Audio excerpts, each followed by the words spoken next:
Shalom, peuple de Dieu. Ce matin, nous nous retrouvons une fois de plus autour de la parole de Dieu pour répondre à une préoccupation toujours actuelle dans la vie des chrétiens nés de nouveau. Il se trouve que lorsque nous naissons de nouveau ou lorsque nous intégrons la vie de Christ, le chrétien se trouve face à une difficulté. Il est à la fois sollicité par l'esprit et à la fois sollicité par les désirs de sa chair. Et dernièrement, nous avons vu à travers l'expression de Jean, il faut qu'il croisse et que je diminue, qu'en fait il s'agissait comme principe de base de la vie chrétienne de rabaisser les œuvres de la chair pour laisser s'exprimer la dimension ou les vertus de l'esprit à travers la vie du chrétien. Et aujourd'hui, nous voulons aller de l'avant dans le même sens pour proposer une alternative à la principale difficulté dans la marche chrétienne, c'est-à-dire la victoire des œuvres de la chair. C'est pourquoi, ce matin, nous partageons avec vous la parole de Dieu sous le thème « Comment vaincre la chair ?» Comment vaincre la chair? Nous l'avons déjà dit. La chair nous sollicite autant que l'esprit nous sollicite. Et certains ont vu un défaut dans le fait d'être charnel, c'est-à-dire les sollicitations qui sont inhérentes à notre nature humaine et matérielle. Je ne pense pas que la chair soit un défaut en soi, puisque Dieu lui-même, quand il nous a créés dans le corps et avec un esprit. C'est Dieu qui a fait la chair, c'est Dieu qui nous a donné l'esprit. Donc le problème n'est pas tant dans le fait de posséder la chair ou d'être dans un corps mortel, au sens des platoniciens qui ont pensé que le corps était le tombeau de l'âme, pour dire qu'en vérité, c'est le corps qui pose problème à l'expression de notre émancipation spirituelle. Non, je pense que la vie chrétienne s'inscrit dans une toute autre logique que je vous invite à découvrir. Le problème, c'est que la chair existe, elle a son rôle. L'esprit en nous existe et a son rôle. Et les deux doivent jouer chacune sa partition, chacun dans son couloir, en respectant la spécificité de chacun. Et nous devons en être les arbitres impartiaux. Ce qui est né de la chair est chair, ce qui est né de l'esprit est esprit. Ce qui est condamnable et répréhensible dans la Bible, c'est le fait que dans la vie d'un chrétien, l'on retrouve une prépondérance des vices inhérents à notre nature charnelle au détriment des vertus de l'esprit qui véritablement vont rimer avec notre nouvelle identité. En réalité, dans la vie d'un chrétien, on devrait retrouver, la vie d'un chrétien devrait être dominée par les œuvres et les vertus du Saint-Esprit. La chair, elle doit exister, elle existera tant que nous serons sur terre, mais elle doit être dominée. Elle doit être tenue en laisse, la chair doit être domptée, la chair doit être disciplinée. Voilà ce que la Bible nous enseigne. C'est pourquoi je vous propose ce matin de regarder avec nous à travers la parole de Dieu comment nous pouvons parvenir à vaincre ou à dominer ou à dompter les œuvres de la chair en nous, en tant que chrétiens. Et pour répondre à cette question, je veux nous inviter à examiner pas à pas un certain nombre de textes de la Bible. Premièrement, je voudrais vous dire que la victoire contre les œuvres de la chair est un défi de nature. Ce n'est pas une lutte émotionnelle, ce n'est pas une bagarre spirituelle. C'est d'abord un défi. Le problème de la chair ou de l'esprit, le problème de la vie charnelle ou de la vie spirituelle est d'abord une affaire de nature. C'est quelle est la nature de celui qui s'inscrit dans ce combat-là. Être charnel, c'est une nature, la nature charnelle. Être spirituel, c'est une nature, c'est la nature de l'esprit. Le problème, c'est ça. Tous ceux qui luttent contre la chair n'ont pas d'abord compris que le défi contre les œuvres de la chair est une affaire de nature. Et c'est ce que Jésus a enseigné à Nicodème. Il a dit que si un homme naît de nouveau, il ne peut ni entrer ni voir le royaume des cieux. C'est par la nouvelle naissance que l'on parvient à intégrer la nature de Christ.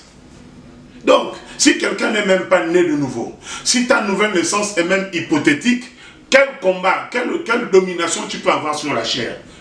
Jésus a dit à Nicodème que ce qui est né de la chair est chair. Autrement dit, ce qui est né de la chair est dominé par la chair.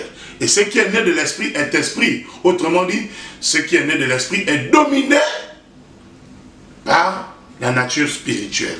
Donc, dans ta lutte contre les œuvres de la chair, la grande question est d'abord de savoir quelle est ma nature.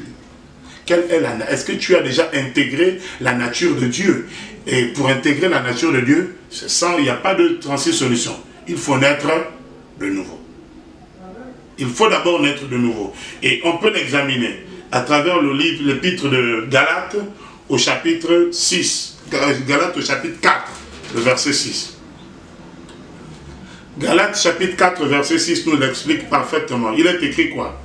Et parce que vous êtes fils de Dieu, parce que vous êtes fils, Dieu a envoyé dans nos cœurs l'esprit de son Fils, lequel crie Abba Père. Ça veut dire quoi? Ça veut dire que la nature spirituelle est imprimée en nous d'abord par notre filiation. Mais ce qui détermine notre filiation, c'est la nouvelle naissance. Ça veut dire que si nous ne sommes pas fils de Dieu, par la nouvelle naissance, l'esprit du Fils, c'est-à-dire l'esprit de Dieu, parce que le Fils a l'esprit de son Père, ne sera pas sur nous. Alors, si l'esprit du Fils n'est pas sur toi, tu n'es pas fils. C'est normal que les œuvres de la chair aient de la prépondérance sur ta vie, parce qu'ils sont exactement sur un terrain légitime. Et quel que soit le combat que tu vas faire contre la chair, si tu n'as pas validé le module de la nouvelle naissance, tu ne pourras pas dominer les œuvres de la chair. Est-ce que l'esprit du Fils est sur ta vie? Pour savoir si l'esprit du Fils est sur ta vie, il faut savoir, est-ce que réellement tu es né de nouveau? Le combat contre la nouvelle naissance est une affaire de nature. C'est d'abord une affaire de nature. Et on peut encore regarder, il y a plusieurs textes qui vont nous aider à répondre ou à chercher à savoir comment parvenir à vaincre la chair. La Bible parle dans Galates au chapitre 3, le verset 27. Galates chapitre 3, vous allez regarder ça, verset 27. Vous tous qui avez été baptisés, en Christ, vous avez revêtu le Christ.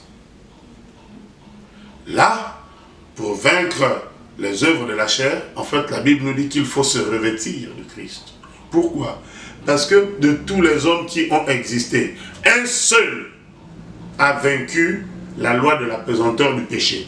Un seul a pu mener une existence terrestre, humaine, sans être corrompu par le péché. C'est Christ. Puisque lui, il a vaincu le péché, puisqu'il a réussi à dompter le péché, qu'est-ce que Dieu propose? Il propose que ce Christ qui a dompté le péché habite en nous, intègre notre vie, de sorte que la capacité de Christ nous soit transposée, et de sorte que chaque chrétien qui est revêtu de Christ transporte exactement les mêmes capacités que Christ vis-à-vis du péché. Ça veut dire que tu marches à côté du péché, tu dors même avec le péché, mais il ne peut pas t'affecter, parce que tu es revêtu de la nature de celui qui l'a dompté.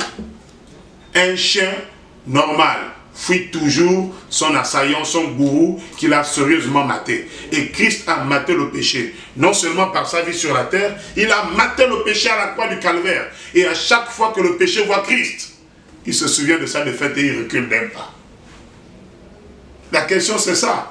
Si le péché vient jusqu'à revendiquer une légitimité dans la vie du chrétien, est-ce qu'il a vu Christ qu'il a maté? Ça veut dire que Christ n'apparaît pas dans ta vie. Mon frère, laisse apparaître le Christ dans ta vie et le péché prendra la fuite par lui-même. Il y a autant de versets. Regardons encore Galates chapitre 5, le verset 24. Galates 5, 24. La Bible nous parle, et c'est bizarre que c'est l'épître de Galates qui va nous enrichir le plus sur la question. Galates 5, 24. La Bible dit que ceux qui sont à Jésus ont crucifié la chair avec ses passions et ses désirs. Ceux qui appartiennent à Jésus ont condamné la chair avec ses passions et avec ses désirs. Donc, vous comprenez que la lutte contre la chair, là, peut être résolue finalement par quoi? Par notre appartenance à Jésus. Mon frère, si tu n'appartiens pas à Jésus, la chair n'est pas condamnée. Ce n'est pas une affaire de lutte ou de bagarre morale. Ce n'est pas un moralisme. Il s'agit d'une relation. Tu bâtis une relation avec Christ, une relation d'appartenance qui aura pour conséquence ou pour effet immédiat la condamnation des œuvres de la chair. Donc cherchons plutôt à approfondir ou à donner du sens à notre appartenance à Jésus. Parce que c'est notre appartenance à Jésus qui implique la condamnation des œuvres de la chair. Bien-aimés dans le Seigneur, le combat contre la chair est un combat de nature. Mais c'est aussi un combat de culture. Ça veut dire que le combat contre la chair se définit aussi ou se mène au niveau de nos habitudes. Pourquoi la Bible dit que marchez par l'esprit et vous n'accomplirez pas les désirs de la chair. Quand on parle de marcher là, il s'agit de développer une habitude. N'oubliez pas, marcher avec quelqu'un, c'est fréquenter la personne. Et fréquenter la personne, c'est augmenter les possibilités que cette personne que l'on fréquente nous influence. Autrement dit, laissez-vous influencer par le Saint-Esprit et les œuvres de la chair prendront du recul. La question, c'est qu'est-ce qui influence notre vie? Ce sont les balades avec des amis qui n'ont rien à voir avec l'évangile. Ce sont des rencontres qui n'ont rien à voir avec l'édification, ni avec l'Esprit de Dieu, ni avec la parole de Dieu. Ce avec quoi tu marches, ce qui correspond à ton quotidien, détermine si tu auras la victoire sur la chair ou si tu seras spirituel. Que Dieu donc bénisse sa parole. Amen.